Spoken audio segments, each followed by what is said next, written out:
Hello. So since I have a broken piece of a crow necklace, a whole bunch of feathers, a whole bunch of sticks, an oracle deck that seems lonely, and it's thinning of the veil time, I figured that I would be making a divination poppet.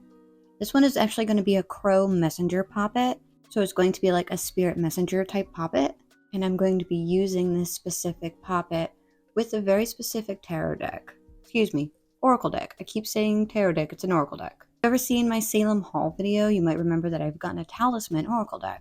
I've used that oracle deck maybe 2 times in total since I got it, after I did the video. I don't feel like it needs to be gifted to somebody, because like I said, normally I'll hold on to decks for a while, then I'll end up giving them to somebody. Specifically now, my little sister, since she's getting into it all, so obviously she has first dibs over everybody. But I feel like the oracle deck that I have is kind of lonely. So I was looking at my broken necklace, and I already have like a crow totem that I use. It's actually a raven totem that I use to guard over everything, and it's in my bedroom. And I was kind of like, all right, I'm going to make a little guardian one, and I'm going to take it from things in my land and from around my land. That way, if there's any messages or warnings or anything that I want to say to the land, well, the land wants to say to me, or anything that the land senses. I know, again, this sounds crazy unless you're a witch, but that way it can communicate it to me with this very specific talisman oracle deck. So that's what I'm going to be working on today. Sorry, I didn't realize I wasn't sitting in frame before. Now, like I said, to do this poppet, I already had a few things lying around, and that's what made me decide to make this poppet. Now, for the head of it, since I'm doing a crow messenger, since I do work a lot with crows, there are a lot of crows in my area, crows and blue jays specifically. Blue jays, however, specifically remind me of my mother, because those were her favorite. So I want that to be just tied to her specifically, so that's why I decided to work with crows. And like I said, there are ravens that come here. You could tell when a crow is next to a raven, there's a big difference. But I have this little piece of a necklace. My camera faced the other way, so I don't know where it is. And then I had gone to Michael's before, and I had gotten a whole bunch of these feathers. And I was like, oh, I was going to make something with them. I had a completely different idea. I was going to make a headdress with them, but I think I'm going to use it to make this spirit poppet, this spirit communication poppet, this divination poppet. This is the oracle deck that I was talking about. The Talisman Oracle. Only used it 2 times, but yet I still feel like it's mine.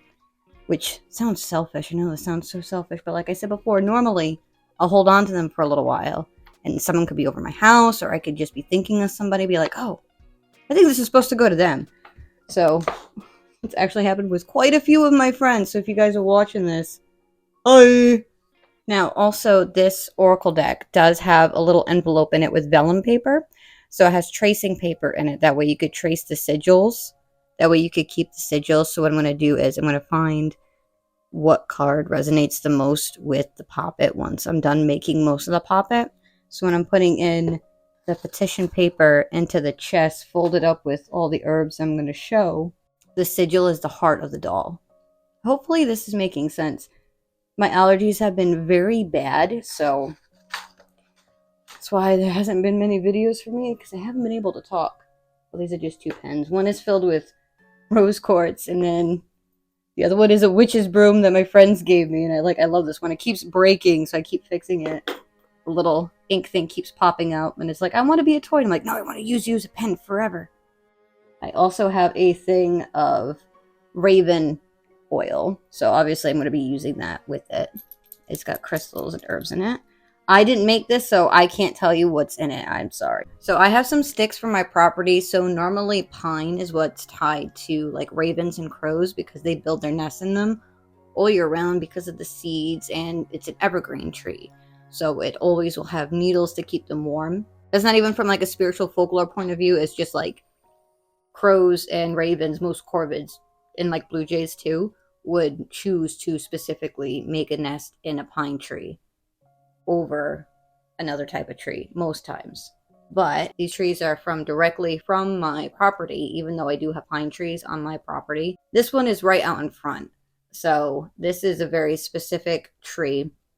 It is known for protection and stuff. Like if you've been to my house, you've seen my tree. I just don't want to like identify it.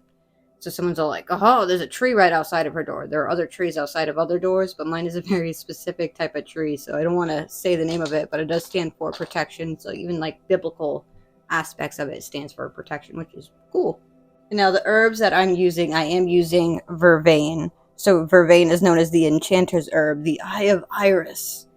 Picked when Sirius, well, it was best potent and believed to be at its peak, and when picked during when Sirius was, you know, his belt was showing, kind of like during the Sothic cycle, how the ancient Egyptians used to do their calendar, and when they would harvest their cinnamon before we had the Gregorian calendar. I think I talked about it in my sorry, my eyes are so itchy with my allergies.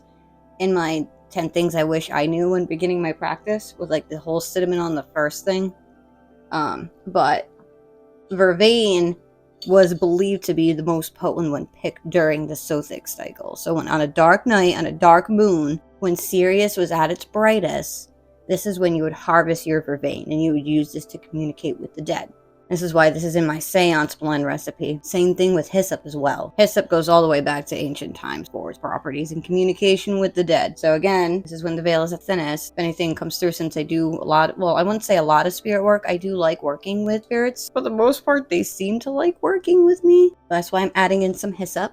And then I'm probably going to use just a pinch of Damania leaf. Damania leaf? Oh my gosh. Damaniana leaf. So I might use just a pinch of this because this also works with like astral travel and opening your intuition, and supposed to help heighten your third eye. But it's one of the herbs that what you direct it to do, it will do. So it's kind of like that universal herb. And then vervain is known to enhance other herbs when you work with them together. Kind of like how patchouli can in that aspect, but patchouli would amp up any protection work that you're doing added onto it. Sorry, I'm just like info dumping stuff on you. Just trying to pull up my ingredients. I am probably going to add a little bit of rowan berries, 1 for protection, and 2, in Celtic mythology, where like the crow is famous for being part of the Morrigan, I am the rowan tree, I am the witch's tree. So this is the symbolism of myself too, being tied into it. That way I get the direct messages and the communication from it. And then I'm just doing a little bit of elderflowers just for like that mental and psychic ward for everything. So I'm going to be adding that to it. And then I'm just going to be tying it with like orange. Orange is like the color for like opening roads. So I want to open those roads of communication. Plus it's also the colors of like Samhain. So we'll tie it all in together. Since my voice is already kind of just coming back and I don't want to lose it again, I'm just going to explain right now what I'm going to be doing. That way you could just watch me work. I'm going to cleanse my herbs in my space real quick. I'm going to put a little bit of this raven oil on my hands. If you wanted to work with an oil and say you wanted to do a poppet, again, this is a very specific poppet that I'm making. That's why it has very specific things like feathers and a crow skull. Any type of poppet that you wanted to do. If you wanted to do something similar, like have like land spirits, you could take mud and moss from your area, mix it in with like a little bit of flour and a little bit of salt too for like that protection. And you can make a little makeshift salt mud dough from the land, and you can construct it that way out of clay. And then you would make it like a servitor doll. So a servitor doll will have like a little opening in the middle. So you can just make a little hollow spot in the middle, and then you could put your petition paper. You could speak your words of intention to it. You could put little crystals to help with your intention. You could put little herbs. You could put little trinkets and charms and symbolisms of what you want it to work with. And then again, if you want to connect it to something, like I said, I'm doing a tarot deck, but depending on what you want to connect it to, you could incorporate it in there. So again, this is a talisman oracle. So it's basically sigils that are on this, but I would take whatever sigil resonates the most with the poppet and put that as the heart piece. You can even do that with regular like tarot cards or oracle decks. You could pull a card, see what that card is, and you could just write down that card and put it in there. If you work with certain pendulums, if you want just a certain pendulum to work with it, you could write, if it's like a rose quartz, you could put, with the rose quartz pendulum and put that inside that poppet. Now when this is done, it's kind of late now because it's actually very late at night. I've had a very busy week. That video is coming out at Witchy and Whimsical, so that video will be coming out after this. Most likely because I want to also do the cemetery video as well as I want to do the video on mirrors, but I'm trying to keep it related to spooky season. Anyway, tomorrow to the tree that I got the branches from, I do have like some bird seeds, so I'm going to scatter that out, and like sunflower seeds and things like that. So I'm going to scatter that out into the area where the branches fell as like my offering of thanks. And like solidarity and communication. I also have to save some of the bird seed to actually tear apart another poppet, but that's for baneful work. I have to make sure I save some of that bird seed for that.